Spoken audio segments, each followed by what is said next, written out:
کفر انکار یہ ہے کہ مانا ہی نہ جائے، اور کفر الحاد یہ ہے کہ زبان سے اقرار کیا جائے ماننے کا مگر مراد کو نہ مانا جائے۔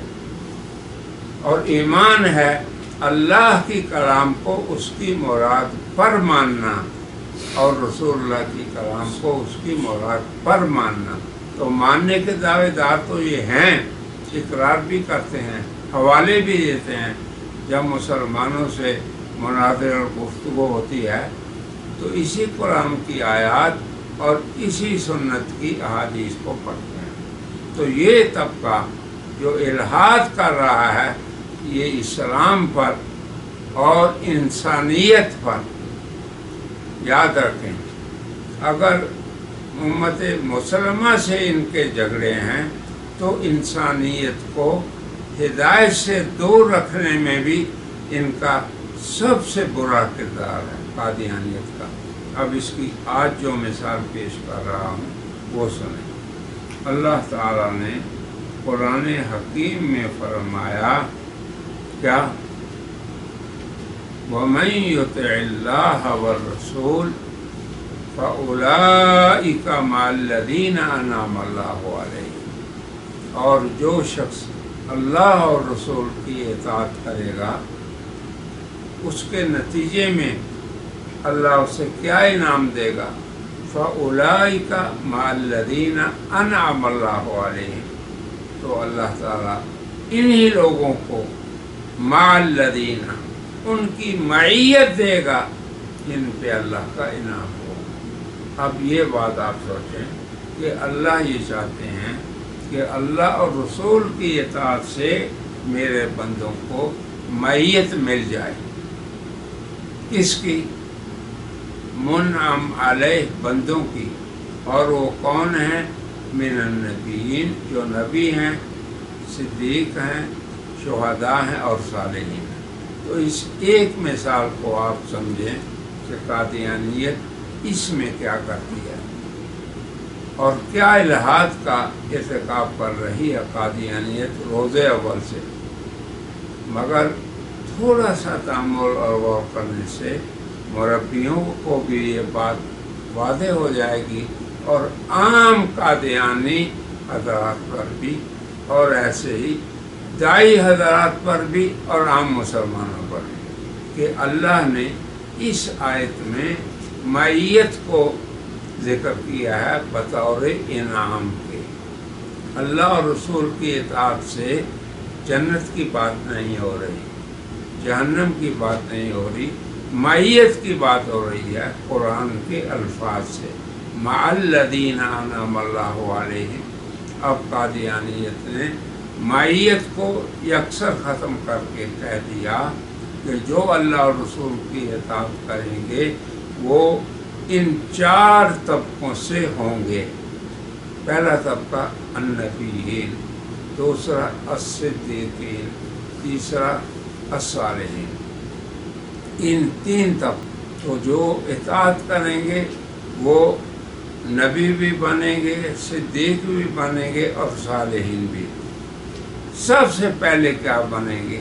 نبی، کیونکہ نبیین کا ذکر پہلے ہے، اور قادیانیت کے ہاں واو ترتیب کے لیے ہے، تو ترتیب میں اولین انبیاء، پھر صدیقین، پھر صالحین۔ میں آپ سے پوچھتا ہوں کیا انسانی عقل، فہم، فراست یہ تسلیم کرتا ہے کہ رسول اللہ اور اللہ کی اطاعت سے نبی بنے، اور اس پہ کوئی قرآنی نص نہیں؟ قرآن نے معیت کو بیان کیا، انہوں نے معیت کو نکال کے نبی ہونے کو بیان کیا۔ یہ ایک مثال ہے الحاد کی۔ اور یاد رکھیں کہ کفر انکار سے ہمیں کوئی نقصان نہیں کوئی پہنچا سکتا، البتہ کفر الحاد جو ہے یہ زیادہ خطرناک ہے کفر انکار سے۔ مگر میں یہ سمجھتا ہوں کہ اس میں بھی حکمت ہے، داعی حضرات کو مقام نبوت پہ قائم رہنا یہ نصیب ہوگا۔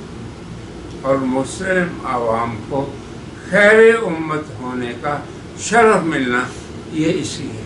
تو آپ اس مثال کو یاد رکھیں۔ مگر قادیانی معنی جو ہے اس کے ابطال اور رد کے لیے انشاءاللہ ہم اگلی مجلس میں بیان کریں گے۔